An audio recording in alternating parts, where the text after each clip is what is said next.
কলাইগাঁও কটুচকত উত্তপ্ত পৰিস্থিতি। দুজন ৰোগীয়ে মামাক ভাগিনীয়েকক কলাইগাঁৱত চিকিৎসা কৰিব অহাৰ পথত দুজন যুৱকৰ প্ৰহাৰ। ভাগিনীকজনৰ নাম জিন্তু বনিয়া, টংলা নেশ্যনেল পাইনিয়াৰ ছিনিয়ৰ ছেকেণ্ডেৰী স্কুলৰ উচ্চতৰ মাধ্যমিক দ্বিতীয় বৰ্ষৰ ছাত্ৰ আৰু মামাকজনৰ নাম বিপুল দাস, জিলকাপাৰাৰ। ওদালগুৰি জিলা কলাইগাঁও আঞ্চলিক ছাত্ৰ সন্থাৰ বীৰ লাচিত সেনাৰ টায়াৰ জ্বলাই প্ৰতিবাদ। কলাইগাঁও কটুচকৰ মঙলদৈ ভটীয়া পথত এই প্ৰতিবাদ। স্থানীয় প্ৰশাসনক দুষ্কৃতিকাৰীৰ উচিত শাস্তিৰ বাবে দাবী জনালে প্ৰতিবাদকাৰীয়ে। এনে ঘটনা যাতে পুনৰাবৃত্তি নঘটে তাৰ বাবে শান্তি সম্প্ৰীতি বজাই ৰাখিবলৈ সকলো জাতি জনগোষ্ঠীৰ ৰাইজক আহ্বান জনাইছে দুই ছাত্ৰ সংগঠনে। News desk AIN live.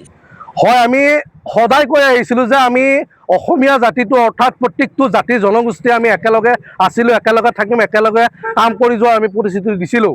কিন্তু দিশে দিশে এনেকুৱা হৈ গৈছে, কাৰ কবলত পৰি কি শক্তি কি ষড়যন্ত্ৰত সোমাই ইজনে সিজনৰ মাজত মানে কাজিয়া কৰাৰ সৃষ্টি হৈছে। বিশেষকৈ এতিয়া চলি আছে হিন্দু আৰু মুছলমান। আমি ভবাই নাই যে এইটো কি ষড়যন্ত্ৰত এই আমাৰ সমাজখন অৰ্থাৎ আমি কলাগাঁৱত প্ৰত্যেকখিনি মানুহ একেলগে আছিলোঁ। পুৱাৰ পৰা গধূলিলৈকে যিমান ইয়াত হতাশা নাহক কিয়, প্ৰত্যাহ্বান নাহক কিয়, এইবিলাক প্ৰত্যাখ্যান হতাশা আওকাণ কৰি আমি সকলোৱে মিলিজুলি আছোঁ। কিন্তু দিশে দিশে হত্যা হিংসা অত্যাচাৰৰ বুলি মাৰ ধৰ মাৰপিট এনেকুৱা পৰিণত হৈছে। যোৱাকালি ঠিক আমাৰ এই কলাইগাঁৱৰ কটৰ চকত যিটো অনাগতিকভাৱে ঘটনা ঘটি গ'ল, দুই পক্ষৰ মাজত বিবাদ, এই ঘটনাটোক আমি ছাত্ৰ সন্থাই তীব্ৰভাৱে গৰিহণা দিছোঁ আৰু আমাৰ বিভিন্ন জাতীয় দল সংগঠনে তীব্ৰভাৱে গৰিহণা দিছে। এনেকুৱা যাতে ঘটনা পুনৰাবৃত্তি নহওক এইকাৰণে আমি দাবী জনাইছোঁ। এইখন আমাৰ কলাইগাঁও, এইটো আমাৰ চক, ইয়াত যাতে নিৰাপত্তা নাই।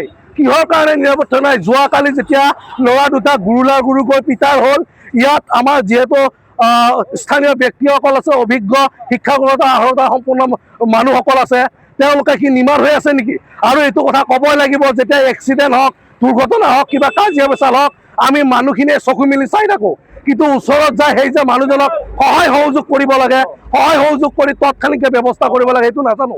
যান্ত্ৰিকতাৰ যুগত আমি ইজনে সিজনে কিবা ভয়ে কৰে নেকি, সেইজন মানুহৰ ওচৰত গ'লে আমি ভয় খাই থাকোঁ, যাৰ প্ৰেক্ষাপটত এক্সিডেণ্ট মাৰামাৰি কাজিয়া পেচাল হৈ গৈছে।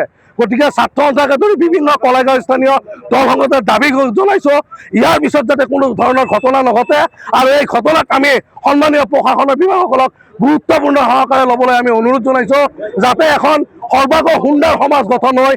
সৰ্বাংগ সুন্দৰ গঠন কৰি যাতে আমি কি কৰিব লাগে সমাজখনত, এই কাম আমি কৰিব লাগে। আমি কৰিব লাগে কি, কৰি আছোঁ কি? হিংসা বিদ্বেষে আমাৰ সমাজখন ভৰি পৰিছে। আমি শান্তি একতাৰে বসবাস কৰিব পৰা নাই।